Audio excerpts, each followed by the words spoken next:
मदत मास खिदमत मास या जमिनीबद्दलच्या अनेक वर्षापासून प्रश्न प्रलंबित होते. राज्यामध्ये देवेंद्र फडणवीसजींचं आमचं सरकार आल्यावर माननीय राज्याचे माजी मुख्यमंत्री अशोकरावजी चव्हाण साहेब, आमचे या ठिकाणी राज्याचे माजी राज्यमंत्री डी.पी. सावंत साहेब, अमर राजूरकरजी, अजित गोपछडेजी आणि सर्वच भारतीय जनता पक्षाच्या नेत्यांनी विधिमंडळात आणि अनेक वेळा बैठक घेऊन निजामकालीन मदत मास खिदमत मास या जमिनीबद्दलचा प्रश्न सुटला पाहिजे, या जमिनी फ्री होल्ड झाल्या पाहिजे, याकरता मागणी होती. मी महसूल मंत्री झाल्यानंतर मराठवाड्यातील ज्या या निजामकालीन जमिनी आहेत यांना फ्री होल्ड करण्याचा प्रश्न माझ्यासमोर आला. यापूर्वी माननीय मंत्री राधाकृष्ण विखे पाटीलजी यांनी यामध्ये खूप त्या ठिकाणी समोर गेलं होतं. पण आता मी विधिमंडळामध्ये कायदा करून माननीय मुख्यमंत्री देवेंद्र फडणवीसजींनी या कायद्याला विधिमंडळात मान्यता देण्याकरता सभागृहात हा कायदा आणला आणि मला या गोष्टीचा अभिमान आहे की संपूर्ण मराठवाड्याचा हा प्रश्न होता. मराठवाड्याच्या संपूर्ण जिल्ह्याचा आणि विदर्भातील राजुरा या तहसीलचा प्रश्न होता. या सर्व जमिनी आता आम्ही फ्री होल्ड केलेल्या आहे. हा कायदा केवळ नांदेडकरता नाही आहे, हा कायदा मराठवाड्यातील संपूर्ण निजामकालीन जमिनीकरता आहे. आणि म्हणून आज मला या गोष्टीचा अभिमान आहे की आमच्या भारतीय जनता पार्टीच्या सर्व नेत्यांनी जी मागणी केली होती, राज्याचा महसूल मंत्री म्हणून मला ही मागणी पूर्ण करता आली आणि या जमिनी आता फ्री होल्ड झालेल्या आहेत. आणि एक मोठा प्रश्न या निजामकालीन जमिनीचा त्या ठिकाणी विनाशुल्क एकही पैसा न घेता आम्ही या ठिकाणी सोडवलेला आहे. नांदेड शहरातल्या अनेक वस्त्या या ठिकाणी आहेत, कपिलनगर आहे, अनेक वस्त्या आहेत. त्या वस्त्याचे नाव आता मी डिटेल करणार नाही, पण जवळपास 11 या ज्या वस्त्या आहेत, एक साधारण 9 वस्त्या आहेत, 8-9 वस्त्या आहेत. तर या सर्व वस्त्या आता फ्री होल्ड झालेल्या आहेत. त्यांचे पट्टेवाटप आम्ही करणार आहे. मी स्वतः नांदेडमध्ये येऊन या सर्व लोकांना फ्री होल्डचे प्रमाणपत्र आम्ही देणार आहोत. यासाठी पाठपुरावा नेमका यासाठी पाठपुरावा कोण मला सांगा, हा प्रश्न मराठवाड्याच्या संपूर्ण निजामकालीन जमिनीचा आहे. हा एक वेगळा काही नांदेडचा राहू शकत नाही, हा काही राजुराचा राहू शकत नाही. मग राजुराचे आमदार सर्वच आमदार आहेत, मराठवाड्याच्या सर्वच आमदारांनी त्या ठिकाणी आपल्या आपल्या पद्धतीने प्रयत्न केले आहेत. पण खरा प्रयत्न त्या ठिकाणी सुरुवात केला माननीय अशोकराव चव्हाणजींनी. खरा प्रयत्न सुरू केला पहिल्या बैठकीमध्ये राधाकृष्ण विखे पाटीलजीकडे माननीय अशोकराव होते, माननीय आपले सर्व जिल्ह्याचे नेते होते, तेव्हा ते सुरू झाली. पण ठीक आहे, ह्याचा कोणाला क्रेडिट घ्यायचा तो वेगळा विषय आहे. पण मला या ठिकाणी एवढंच नमूद करायचं आहे की राज्यामध्ये अनेक सरकार आले, अनेक सरकारं गेलेत, पण राज्याचे महसूल मंत्री राधाकृष्ण विखे पाटीलजीने पुढाकार घेतला, त्याला अंतिम करण्याची जबाबदारी माझ्यावर आली आणि मी ती जबाबदारी पूर्ण केली. आज मला या ठिकाणी एवढं सांगेल की पुढच्या काळामध्ये मी स्वतः नांदेडमध्ये येऊन या सर्व वस्त्या आणि निजामकालीन जेवढ्या मराठवाड्यातल्या वस्त्या आहेत त्या सर्व वस्त्यांचं फ्री होल्ड झाल्याचं प्रमाणपत्र आम्ही त्यांना देणार आहोत. आता फ्री होल्डचा निर्णय झाला आहे, प्रमाणपत्र वाटप करायचे आहेत, ते प्रमाणपत्र पुढच्या काळात वाटप. तुकडेबंदीचा जो कायदा होता तो शिथिलीकरण केलेला आहे, परंतु इम्प्लिमेंट सुरू झालेली नाहीये. केव्हापासून इम्प्लिमेंट सुरू होईल? काही कायदेशीर संपूर्ण कायदा आम्ही शिथिल केला, रहिवासी क्षेत्राकरता शिथिल केला. या राज्यातल्या 60 लाख लोकांना या कायद्याचा आता फायदा होणार आहे शिथिल केल्याचा. आणि जेवढे रहिवासी बेल्ट आहे, नांदेडच्या पासून 1.5 किलोमीटर परिसर, गावाला लागून 500 मीटर परिसर, हा सर्व आता फ्री होल्ड होणार आहे आणि फ्री होल्डपेक्षा तुकडेबंदीच्या यातून निघणार आहे. आणि त्यामुळं या 60 लाख परिवारांच्या थांबलेला रजिस्ट्री असेल आणि 60 लाख परिवारांच्या 7/12 नोंदी घ्यायच्या आहेत, ज्या नोंदी नाही आहेत. आणि त्यामुळं तुकडेबंदी कायद्याची SOP आता आम्ही इश्यू केलेली आहे. ही गोष्ट खरी आहे की त्याला वर्षभराचा काळ किमान लागेल, कारण आता SOP आली आहे.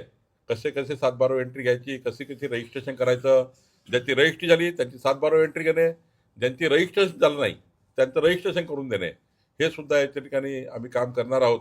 पण निश्चितपणे राज्याचं सरकार तुकडेबंदी कायद्यामध्ये जे अटकलेले लोक होते त्या सर्वांना आता एक मोठा फायदा या सुधारणेचा होणार आहे. उद्योजकांना हाताशी घेऊन केलेलं आहे की जे आम्ही कामं केलेले आहेत त्याचे सगळं श्रेय जे आहे ते महायुती सरकार घेते. आदित्य ठाकरे यांनी आदित्य ठाकरेजी, उद्धव ठाकरेजी, राजसाहेब ठाकरेचा विकासाचा कधीच संबंध नव्हता. भावनात्मक राजकारण करून आत्तापर्यंत त्यांनी काही विजय मिळवले. डेव्हलपमेंटचा जर विषय आला तर फक्त डी लागतो, तो देवेंद्र फडणवीसांचा. डेव्हलपमेंट म्हणजे देवेंद्र फडणवीस, देवेंद्र फडणवीसजी म्हणजे डेव्हलपमेंट. तिसरा कुठला डी लागत नाही. आणि त्यामुळं आता हे जे मुंबईत बदलत आहे ना, या बदललेला मुंबईचा एकमेव नेता आहे देवेंद्र फडणवीस. रात्री बेरात्री अपरात्री रस्त्यावरच्या एखाद्या कुठल्याही टॅक्सी चालकाला जरी विचारा की या मुंबई शहराच्या विकासाचा शिल्पकार कोण आहे. एकदा गडकरी साहेब होते, त्यांनी 55 उड्डाणपूल बांधले, आणि आता मान्य नितीनजी आहेत, देवेंद्रजी आहेत. कोस्टर रोड असो, मुंबईचे सारे डेव्हलपमेंट. आणि पुढच्या काळातही मुंबईचं डेव्हलपमेंट फक्त देवेंद्र फडणवीस सरकार करू शकतं, एकनाथ शिंदेजी करू शकतात. आणि राहिला प्रश्न उद्धव ठाकरेजीचा, उद्धव ठाकरेजीला जर डेव्हलपमेंट आलं असतं तर 2.5 वर्ष मंत्रालयामध्ये त्यांना येऊन प्रचंड विकास करण्याची संधी होती. मुख्यमंत्री असताना केवळ 2 दिवस मंत्रालयात आले, मुख्यमंत्री असताना 2 दिवस विधिमंडळात आले. मी विधिमंडळात आहे 22 वर्षापासून. 4 वेळा फक्त माननीय उद्धव ठाकरे मंत्रिमंडळात आले आणि विधिमंडळात आले. जे मुख्यमंत्री स्वतः मुख्यमंत्री राहून तुम्ही विधिमंडळात येत नाही, मंत्रालयात येत नाही, ते काय विकास करू शकतात. आणि त्यामुळे विकास हा शब्द त्यांना लागू होत नाही. त्यांना भावनात्मक राजकारण करायचं आहे, टीकाटिप्पणीचं राजकारण करायचं आहे, त्यांना फेक नरेटिव्ह पसरवायचे आहे, त्यांना खोटारडेपणा करायचा आहे. आम्हाला डेव्हलपमेंटचं राजकारण करायचं आहे आणि डेव्हलपमेंटचं नाव देवेंद्र फडणवीस आहे. ठाकरे बंधूंनी आज जाहीरनामा, मुंबईचा महापौर भाजपचा होणार का? भारतीय जनता पार्टीचा महायुतीचाच महापौर होणार, स्पष्ट बहुमताने होणार, 2/3 बहुमताने होणार. 51% मतं घेऊन मुंबईचा महापौर भाजपाचा महायुतीचा होणार. आणि महाराष्ट्रामध्ये सुद्धा 29 महानगरपालिकेमध्ये, आत्ता मी नांदेडमध्ये आहे, नांदेडमध्ये सांगतो मी, अशोकराव चव्हाणांच्या मार्गदर्शनाखाली नांदेडचा महापौर सुद्धा भारतीय जनता पार्टीचाच होणार. ठाकरे बंधूंनी एकीकडे आज अजित पवार जाहीरनामा, तुमच्यासोबत सत्तेमध्ये आहे, पण तेच अजित पवार आता प्रेस कॉन्फरन्स घेत तुमच्यावर आगपाकड करत आहेत. त्यांना त्यांच्या पक्षाची भूमिका ते मांडतात आहे. पण मी सकाळी सांगितलं, आपल्याला आताही सांगतो की अजितदादा, आम्ही सर्व जे समन्वय समिती, मी स्वतः समन्वय समितीमध्ये आहे, आमचं सर्वांचं एकच ठरलेलं आहे की कुठल्याही मित्रपक्षाला मैत्रीपूर्ण लढत असताना कुणी टीकाटिप्पणी करू नये. आता नांदेडमध्ये आम्ही वेगळं लढतो आहे, पण भारतीय जनता पार्टी कधी शिवसेनेवर किंवा राष्ट्रवादीवर टीकाटिप्पणी करणार नाही. आम्ही आमची भूमिका ठरवली आहे. मित्रपक्षावर कुठल्याही चिखलफेक करायची नाही, त्यांच्याबद्दल बोलायचं नाही.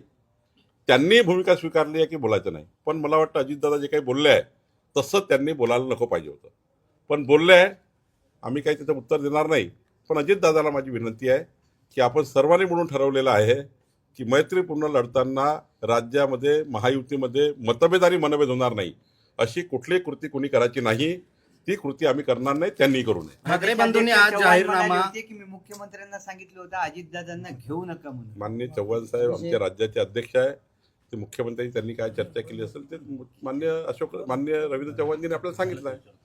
ठाकरे बंधूंनी आज जाहीरनामा प्रकाशित केलाय. त्याच्यामध्ये 2 महत्वाचे मुद्दे आहेत. 1 लाख गरिबांना घरे देणार, आणि दुसरं म्हणजे काही देणार नाही. बांधकाम करणाऱ्या महिलांना 1,500 रुपये महिना देणार. ते काही जाहीरनामा प्रसिद्ध केला असेल ठाकरेजींनी, उद्धव ठाकरेजींनी काही जाहीरनामा प्रसिद्ध केला असेल तरी मुंबईच्या जनतेचा विश्वास राहणार नाही. कारण उद्धवजीच्या कुठल्याही अजेंडामध्ये विकास नाही, विकासाचा कधी त्यांचा संबंध नाही. त्यामुळे आता किती खोटे आश्वासन दिले जाहीरनामा देऊन, त्याला मुंबईची जनता आता त्या जाहीरनाम्याकडे बघणार नाही. मुंबईमध्ये एकच जाहीरनामा चालेल, तो देवेंद्र फडणवीस यांच्या विकास कामाचा. त्यामुळं कुठलाही जाहीरनामा चालणार नाही, एकच जाहीरनामा चालेल. मोदी याचं सरकार, देवेंद्र याचं सरकार, डबल इंजिन सरकार. आणि डबल इंजिन सरकारच्या माध्यमातून मुंबई शहराला आंतरराष्ट्रीय शहर बनण्याची भूमिका आम्ही घेतलेली आहे. त्या भूमिकेलाच लोकांना मतदान करणार आहेत. दुसरा कुठला अजेंडा चालणार नाही. उद्योजकांना हाताशी घेऊन 3 लाख कोटीचा भ्रष्टाचार माहितीने केला नाही, तोच निवडणुकीसाठी पैसा वापरला जातो, असा उद्धव ठाकरेंनी आरोप केलाय. त्याला निगेटिव्ह बोलायचा दिवसभर, याच्यात डुबले ते. त्यांना डेव्हलपमेंट बोलायचंच नाही आहे. चुकीच्या पद्धतीने बोलून जनतेचे मतं घेण्याचा प्रयत्न करतात आहे. जनतेला आता फक्त डेव्हलपमेंट पाहिजे आहे. जनतेला अशा निगेटिव्ह बातम्याला काही अर्थ नाही. निगेटिव्ह किती काही बोलाल तरी एक मत मिळणार नाही. पॉझिटिव्ह मांडलं पाहिजे. आज मला अभिमान आहे की माननीय राज्याचे मुख्यमंत्री देवेंद्र फडणवीसजी यांनी संपूर्ण प्रचारामध्ये डेव्हलपमेंट विषय हाती घेतलेला आहे. विकसित महाराष्ट्र, विकसित नांदेड, विकसित लातूर, या अजेंड्यावर देवेंद्रजी काम करतात आहे आणि देवेंद्रजींना मतं मिळणार आहे, महायुतीला मतं मिळणार आहे. ठाकरे